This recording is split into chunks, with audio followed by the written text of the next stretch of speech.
अस्सलाम वालेकुम जी। Onyx news के साथ मैं हूं बुशरा बट। नाज़रीन, फैसल जट और फिर पुलिस मुकाबला, ये तमाम कुछ चीज़ें जो हैं वो काफ़ी दिनों से सोशल मीडिया पर वायरल थी और ये तमाम जो भी वाक़या हुआ इससे आप वाकिफ़ होंगे। लेकिन जो ग्राउंड रियलिटीज़ हैं, जब हम खुद उनके गांव गए, उनकी फैमिली से मिले, उनके क्या तासुरात थे, उनके क्या ख़यालात थे, जो भी बातें उनकी फैमिली ने हमारे साथ की वो मैं आपके साथ शेयर करना चाहूँगी। लेकिन इसके साथ ही जो सोशल मीडिया पर हम देख रहे हैं कि फैसल जट जो कि मंशियात बेचता था, इसके साथ ही उसके गांव वालों का ये भी कहना था कि वो असले की खरीदो फरोख्त में भी मुलव्विस था और मज़ीद बुरे कामों में भी वो जो है करता था, मुलव्विस था। इसके बावजूद सोशल मीडिया पर उसको फैसल जट को हीरो के तौर पर पेश किया जा रहा है। कहा जा रहा है कि जी फैसल जट हीरो था, लेकिन जो रियलिटी है वो इसके बरक्स है।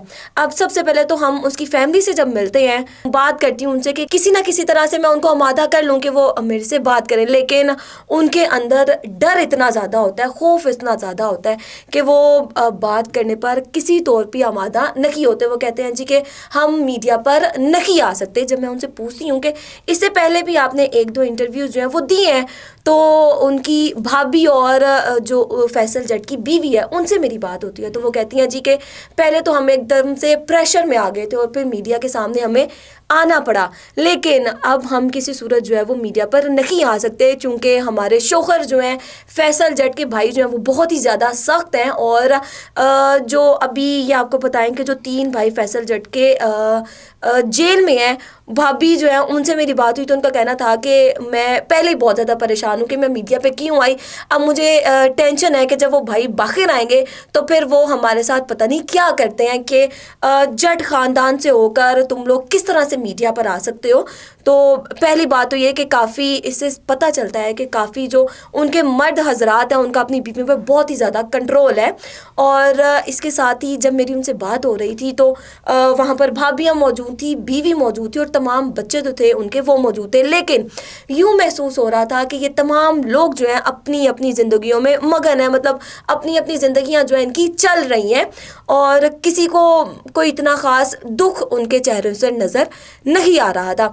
अब जब मैंने उनसे पूछा उनकी बीवी से कि आपको क्या पहले ये चीज़ मालूम थी कि फैसल जट के साथ ऐसा कुछ हो सकता है, या फिर आपकी आखिरी मुलाकात या आखिरी बात जो थी फैसल जट से कब हुई, तो उसकी बीवी का ये कहना था जी कि जब पुलिस मुकाबला जो है वो शुरू हुआ तो साथ ही मैंने फैसल को फ़ोन किया और कि पूछा उसे कि ये क्या मामला है। तो फैसल ने बड़े गुस्से से मुझे कहा कि जी तुम मुझे फ़ोन क्यों बार बार कर रही हो, ऐसा कोई पहली मर्तबा तो नहीं हो रहा है, मुझे कौन सा कुछ हो जाएगा, मैं तो पहले भी ऐसे मुकाबले ऐसे पुलिस के साथ लड़ाई झगड़े मेरे होते रहे हैं, तो मैं बच कर आ जाऊँगा। तो उनकी बीवी का कहना था कि जी मैंने फ़ोन बंद कर दिया चूँकि वो बहुत ही ज़्यादा गुस्से में थे और मुझे बिल्कुल भी ये अंदाज़ा नहीं था कि इस तरह का कुछ हो सकता है, क्योंकि पहले भी लड़ाइयाँ होती थीं, पुलिस झगड़े होते थे, लेकिन फैसल जो था वो घर वापस आ जाता था।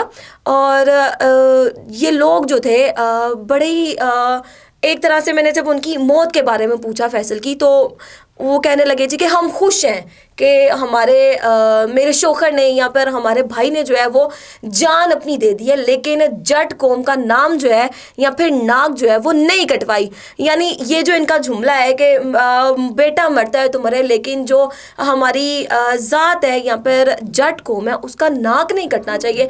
इस जुमले से भी साफ आपको पता चल ही जाता है कि फैमिली जो है वो इतनी कोई पढ़ी लिखी भी नहीं थी। अब एक जुमला जो मैं आपको बताऊं जो मेरी उनकी भाभी ने कहा जी कि फैसल जो है वो बड़ा बहादुर है। मैंने चूंकि पूछा कि जो छत पे खड़े होकर फैसल ने जुमला कहा था कि अगर मैं यहाँ से भाग जाऊँ तो मुझे जट ना कहना कि वाकई फैसल इतना बहादुर था, तो भाभी ने कहा जी कि आपको पता ही नहीं है फैसल कितना बहादुर था, फैसल के पास बहुत ज़्यादा असला था, पुलिस थक सकती थी लेकिन फैसल जो है वो नहीं थक सकता था। अभी ये सिर्फ पुलिस मुकाबला जो था वो 17 घंटे चला, चूँकि फैसल के पास असला जो था वो ख़त्म हो रहा था और पुलिस ने भी जो है वो फायरिंग की जगह जो है वो ग्रेनेड बरसाना शुरू कर दिए थे, जिसके बाद जो है फैसल की जान गई है। नहीं तो फैसल तो 36 घंटे भी लड़ता तो उसको कुछ नहीं होना था।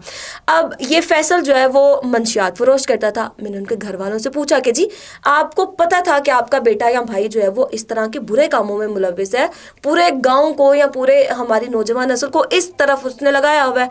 तो उन्होंने कहा जी कि یہ ہمارا مسئلہ تو نہیں ہے, ہم تو ایک بزنس کر رہے ہیں, پیسہ کما رہے ہیں, اور ہماری نظر میں یہ کوئی برا بزنس نہیں ہے, ہم پیسہ کما رہے ہیں. اور جس کو یہ برا لگتا ہے تو لوگ منشیات نہ خریدیں. مطلب یہ جملہ تھا ان کا کہ اگر آپ کو اتنا مسئلہ ہے تو آپ نشہ نہ خریدیں. خیر, اب دوسری طرف گاؤں والے سے جب ہم بات کرتے ہیں تو گاؤں میں بھی اسی طرح کا خوف جو ہے وہ ہمیں ہر طرف نظر آتا ہے. کوئی شخص بات کرنے کو تیار ہی نہیں ہے. لیکن جہاں پر گاؤں والے جو ہیں یہ کہہ رہے ہیں کہ فیصل جو ہے وہ برے کاموں میں ملوث تھا, اسلحے کی خرید و فروخت بھی کرتا تھا, منشیات بھی بیچتا تھا. لیکن اس کے ساتھ ہی کچھ لوگ ایسے بھی ہیں جو کہ کہتے ہیں جی کہ فیصل ہمارا مسیحا تھا. اب وہ مسیحا کس طرح سے تھا یہ آپ کو بتائیں. ان کا کہنا تھا جی کہ گاؤں میں کسی بھی شخص کو کوئی بھی پریشانی ہوتی, فیصل جٹ جو تھا وہ ساتھ کھڑا ہوتا تھا. کسی کو کوئی بیمار ہو جاتا, دوائی چاہیے ہوتی تو فیصل جٹ جو ہے وہ اس کو مہیا کرتا. اگر فیصل جٹ کے ڈیرے پہ کوئی شخص چلا جاتا تو ایسا کبھی بھی نہیں ہوا تھا کہ وہ شخص جو ہے وہ خالی ہاتھ واپس لوٹتا. اس کے ساتھ ہی اگر گاؤں میں کسی کے اولاد کی شادی تھی, بیٹی کی شادی ہوتی, تو اس کو جہیز کی کوئی فکر نہیں ہوتی تھی, کیونکہ فیصل جٹ جو تھا تمام تر جہیز یا پھر شادی خول جو تھا وہ خود سے بک کرواتا تھا. اور ایک جو شخص تھے انہوں نے ایک بڑی دلچسپ بات یہ بھی بتائی کہ وہ فیصل جٹ کا اس کے ساتھ کوئی تعلق نہیں تھا, کسی قسم کا کوئی رشتہ دار وہ ان کا نہیں تھا. لیکن فیصل جٹ کو وہ اس لیے صرف پسند کرتے تھے چونکہ ان کی بیٹی جو تھیں وہ اسکول جاتی تھیں اور گاؤں کے دوسری بچیاں بھی اسکول جاتی تھیں. لیکن وہ جب اسکول جانے کے لیے ایک جگہ اکٹھی ہوتی تھیں تو اکثر ہی ہم دیکھتے ہیں کہ کچھ شرارتی یا پھر اوباش لڑکے جو ہیں وہ لڑکیوں کو تنگ کرنے کے لیے ان جگہوں پر موجود ہوتے ہیں. تو اس کے والد کا کہنا تھا جی کہ میں نے فیصل جٹ کو شکایت لگائی کہ میری بیٹی جو ہے وہ جب جاتی ہے تو یہ لڑکے جو ہے تنگ کرتے ہیں. تو انہوں نے کہا فیصل جٹ کو صرف شکایت لگانا تھی. فیصل جٹ نے اس جگہ پر آ کر فائرنگ کی اور پھر ان تمام لڑکوں کو جو ہے یہ تنبیہ بھی کی کہ اگر تو آئندہ کے بعد ان لڑکیوں کو یا پھر کسی کو بھی کسی نے تنگ کرنے کی کوشش کی تو پھر اپنے انجام کا وہ ذمہ دار جو ہے وہ خود ہوگا. یعنی کہ فیصل جٹ جو ہے برائی اس کے اندر تھی تو یہ چھوٹے موٹے اچھے کام جو ہے وہ کرتا تھا. تمام گاؤں کی جو خواتین تھیں ان کی عزت کی رکھوالی بھی وہ کرتا تھا. اور کچھ لوگوں کا یہ کہنا تھا کہ فیصل جٹ اگر یہاں سے چلا گیا, اس دنیا سے چلا گیا, تو ہمیں یوں محسوس ہو رہا ہے کہ ہمارے سر سے کسی نے جو ہے وہ سہارا چھین لیا ہے. اب یہاں پر تمام جو اس کی اچھائیاں تھیں یا وہ جو اچھے کام کرتا تھا وہ اس کا اور اللہ کا معاملہ تھا. لیکن جو وہ برے کام کرتا تھا, منشیات فروخت کرتا تھا, نوجوانوں کو اس نے نشے پر لگا رکھا تھا, نوجوانوں کو برباد کرنے کا اس نے ٹھیکہ جو اٹھا رکھا تھا, ہم یہ کہہ سکتے ہیں وہ فیصل جٹ اور تمام جو معاشرہ ہے اس کا معاملہ تھا.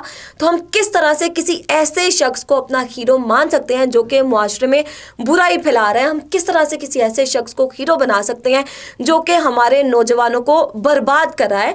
ہمارا ہیرو کوئی ایسا شخص ہو ہی نہیں سکتا ہے. ہمارا ہیرو جو ہے وہ طارق عزیز جیسے اور لوگ ہو سکتے ہیں جو کہ معاشرے میں جتنی بھی برائیاں ہیں ان کو ختم کرتے ہیں. تو ہم ہیرو جو ہے وہ ہمیشہ ایک اچھا شخص ہوتا ہے. ہیرو جو ہے وہ معاشرے کو بناتا ہے, نہ کہ ہیرو فیصل جٹ جیسے لوگ ہوتے ہیں جو کہ معاشرے میں صرف اور صرف برائی پھیلاتے ہیں. جو کہ جس نے بڑی اچھی طرح سے پولیس کے سامنے کھڑے ہو کر لڑائی کی وہ ہیرو ہے, ایسا ہرگز نہیں ہے. یہ شخص ہمارا ہیرو نہیں ہو سکتا. ہمارا ہیرو ایسا شخص ہو سکتا ہے یا پھر ایسے شخص کو ہمارا ہیرو تصور ہمیں کرنا چاہیے جو کہ ایسے برائی کو ختم کرتے کرتے جس نے اپنی جان دے دی, جو کہ اس دنیا سے کوچ کر گیا. طارق عزیز جیسے شخص جو ہے وہ ہمارا ہیرو ہو سکتے ہیں. اور ہمارے ہیرو تمام ایسے لوگ ہیں جو کہ معاشرے سے برائی ختم کرتے ہیں.